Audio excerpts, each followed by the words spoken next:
should do well in the Championship, you'd expect. You'd think so, yeah. Lee have re-signed forward Gareth Hock following his release by Barrow. Hock, who's 35, scored 12 tries in 53 appearances for the Centurions between 2015 and 2017 and adds to an ever-increasing list of players to return there under coach John Duffy. Yes, they are putting the band back together. Yep. And Tom Andrews said, well, he's well and truly screwed Barrow over, signs for them, takes a wage, gets his shoulder fixed, then ditches them at the first chance. Grub. Yeah, I don't know if Barrow ever really paid him much, but he certainly an interesting spell there. Yep. Lee have announced a dual registration agreement with League One side Oldham until the end of the season. Rochdale have announced that Scottish international Oscar Thomas has joined the club from Championship rival Swinton until the end of the season. The 25-year-old who's made 7 appearances for Stuart Littler's side in 2019, scoring 1 try and kicking 13 goals. So Swinton mustn't think much of him if they're letting one of the relegation rivals have him. But there you go. Featherstone have signed Dale Ferguson on a month's loan from Huddersfield. Ferguson is 31. Again, how's he only 31? Hasn't featured for the Giants this season through injury and moves to the Championship side to gain match fitness. Keighley into League One now have parted company with head coach Craig Lingard. This came as a bit of a surprise. Lingard, 41, was in his 3rd season with the Cougars, having stayed loyal to the club during a turbulent winter during which players and staff had gone unpaid. That meant starting the season on minus 12 points, and they are now just 1 point away from wiping out that deduction after the first 9 games of the season now. But bit of a surprise that one that Craig Lingard's left there after the loyalty he showed that club. It shows that loyalty seems to only be one way sometimes. It does, yeah. A Nigerian rugby league club is rebranding to Lagos Haven in a partnership with Cumbrian League One side Whitehaven.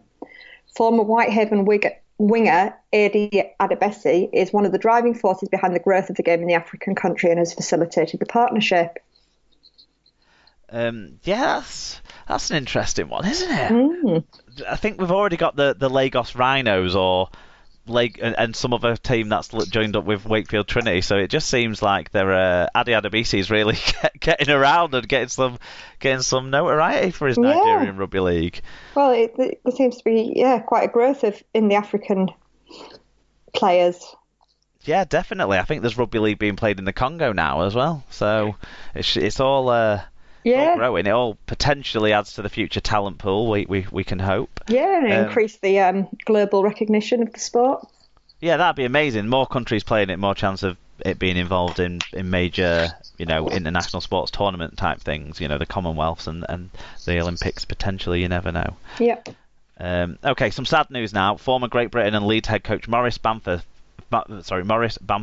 has died at the age of 83. Bamford coached Great Britain for 3 years between 84 and 87 and had 2 spells in charge at Headingley during the 1980s. So, rest in peace, Maurice Bamford. Yep. And finally, another piece of sad news. Ex-Hull FC and Salford forward Jansen Turgett is in intensive care in an Ibiza hospital with severe injuries after falling from a 3rd-floor car park on Sunday. The 23-year-old was taken to the Nuestra Senora del Rosario Clinic Hospital for treatment. Wow, that was better than I could have done it. Thank you. He was released by Salford earlier this month after an internal investigation into an off-the-field matter. His mother, Carol Butler, says he has severe fractures in every bone in his face and has had a 10-hour operation. More than £15,000 has been raised within the first 24 hours to fund hospital treatment for him. But on the positives, today, Carol has tweeted and said, "Today is a bloody good day. Jansen has woken up and is responding. He definitely hears my voice and grips my hand, and the bugger is trying to sit up." It's good, isn't it? I mean, it's a really sad and worrying story. So it's good to see that the sort of pieces of news we're getting drip through from the family at first were very, very stark and concerning and serious, and it seems to be getting more positive, doesn't it? Certainly with that last update that you just gave us that I hadn't seen myself, so thanks for that. Yeah, Sarah. I mean, they've said because they've transferred him to a different hospital now, because this original one that he was admitted to was for people with brain injuries, but the CT scan showed that he didn't have any brain injuries, so he's now been moved to a more general hospital. It's all really positive. Obviously, he's still in a serious condition with all those broken bones and everything like that. But kind of like we spoke about when he was released from Salford, I just hope that he gets the medical attention and help and support that he obviously needs to get through this difficult time. Yeah, definitely. Some moving stuff at the Magic weekend as well. The Jackson Hastings warmed up wearing a name with Turgot's, a shirt with Turgot's name and number on the back, and then I don't know if you spotted, but at the end of the warm-ups he went over to Jansen Turgot's girlfriend and gave her that top, and then he played in a shirt that had Turgot's name on the bottom of the back of the shirt. Yeah. And he also gave that to her as well, so she can, I guess, use those things to raise some money for the fund, because I believe Hastings and Turgot house shared for a little bit last year when they first joined the Red Devils. So obviously there's a closeness there, and I'm sure Salford and Hull FC clubs are both doing what they can to support their ex. We actually play each other, not this weekend coming, but the next league match. So I think that there's talks in place as to what can happen there. Well, that's great, because it's going to be a difficult time, especially for his family and for his girlfriend. Yeah, because his dad actually can't fly out to see him because he's on kidney dialysis at the minute. Yes, really. I mean, I was reading that when I was just coming back on the plane after from Barcelona, and that was really sad when you sort of add in the other personal elements to the story about obviously there's difficulties there in the family and problems for other people, medical issues and stuff. It's quite sad, and hopefully the support that this is giving to the family will really help. And to Jansen when he is able to be aware of what support. Hopefully that'll help get him on the right path as well himself to recovery. Excellent stuff. Well, not excellent stuff, that news, but excellent stuff that there's been positive progress this week and he's getting some support, and his family are. So we'll move on now from the news to the Magic weekend match reviews. Mm-hmm.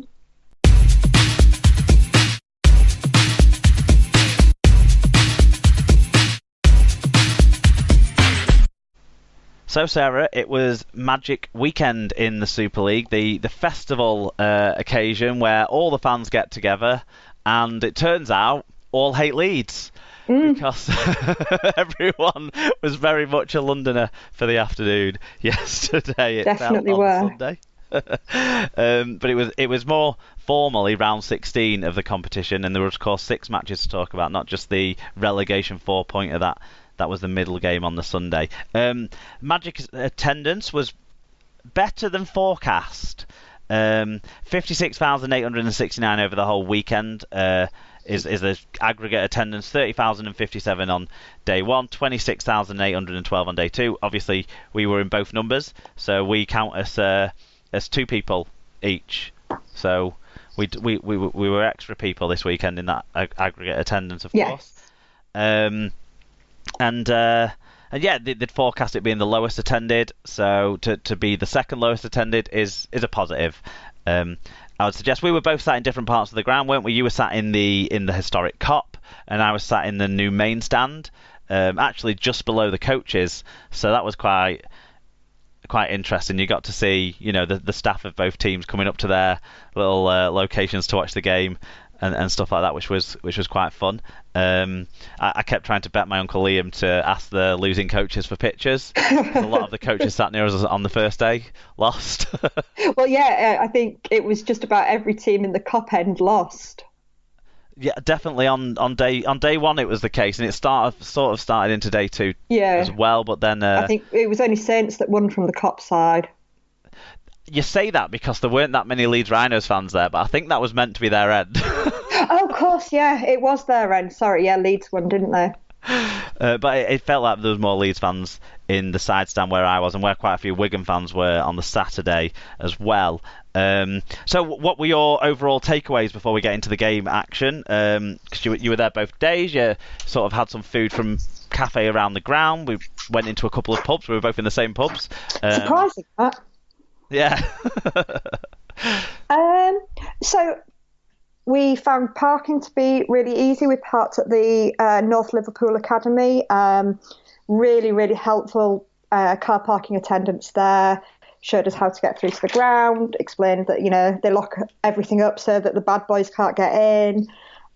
but told us how to get back if we needed to get in early or anything. So that was a really positive start, actually, especially as, there'd been concerns about how easy it would be to park. We found it easy as well. We just parked on the official Liverpool car park right behind the ground. So yeah, in terms of the ground itself, I think stewarding, every experience we had regarding the stewards was pleasant. They were friendly, they were polite, they were helpful. I agree with that too. They were really nice round us. Yeah, the Cup, by which point was it? I'm trying to think. I think by half time of our match, so halfway through the second match, had sold out of nearly all food and all beer. So that was a negative, certainly. Do you know what? I'd forgotten about that. We were down to just pies and chips in our stand by the exact same point, half time of your game. In fact, yeah, half time of your game, same situation, and so yeah, I don't know. I didn't see the same on the Sunday, but there was fewer people there, so maybe they'd stocked up a bit more appropriately. You see, all Good the point, Sarah. I'd forgotten all about the pies had gone even by half time of our match. We could have had a quorn something or other, and that was about it, really. I mean, there was a great range, wasn't there? There's like a lot of different things you could buy, but maybe they didn't have enough of everything. Yeah.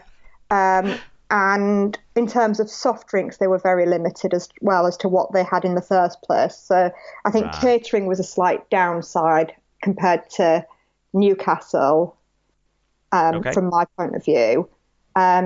Leg space and seat comfort in the Kop was low. Even I couldn't manage to sit with my legs straight in front of me because of the seat in front. And yeah, the seats weren't very comfortable. So that was a negative as well. But on the whole, it was fine. It was it was a nice weekend. I wouldn't necessarily want to go back to Liverpool though. I sort of feel like the things that I was expecting to be bad was the seating. I paid more to be in the bigger stand. Hopefully it was newer. Hopefully it was plusher. Hopefully you'd get a bit more legroom. I've still spent a lot of time struggling when I had to stand up to let people past, and also struggling to find a comfortable seating position. So I would agree with you on that downside completely. But everything else, and the running out of food thing, totally. Everything else, kind of like you, I was a little bit more pleasantly surprised with a lot of the other stuff around directly around the ground without crossing any roads away from the ground as well. Yeah. It was quite good. There was things to see. The fan park was very well located. Obviously Stanley Park was just behind. I didn't actually go and check out what was going on there because I knew the LDRL kids and stuff like that were coming into the stadium later on. So yeah. So I stayed in the stadium. Underneath the main stand when you go in and when you're outside it as well, really, really nice. And then you get into the seats and it's slightly uncomfortable. So, but I was happier overall with the experience than I expected to be. Even though, like you, I wouldn't be it wouldn't be my top choice of the destinations we've been to before for Magic Weekend or for other major rugby league games. It wouldn't be at the top of my list to go back to. Similarly, I probably wouldn't like to sit at Old Trafford for 6 hours, even though, in football terms I'm a Man United fan. I probably wouldn't like to sit in those seats for that long either. So it's not just a dig at Anfield and at Liverpool. Better than I expected, but still not quite. Lacking in a few areas. One area where it wasn't lacking and probably was the best of all the Magic Weekends, despite how few people necessarily, I suppose there were 12,000 less than some of the Newcastle games, was the noise. The atmosphere stayed in the ground, didn't it, very well? Yeah. And I didn't watch any of it on television, but I was talking to some people who'd watched the Saturday on television and then were there for the Sunday, and they said that the noise came across well on the television as well as when you were in the ground. So that's good. That was a positive. Yeah, that was good. And it helps sell it to the broadcasters and stuff if there's an apparent good atmosphere. Yeah. I think one thing I noticed from where I was On Saturday, it seemed to be much more concentrated in the two ends, the crowds, whereas on the Sunday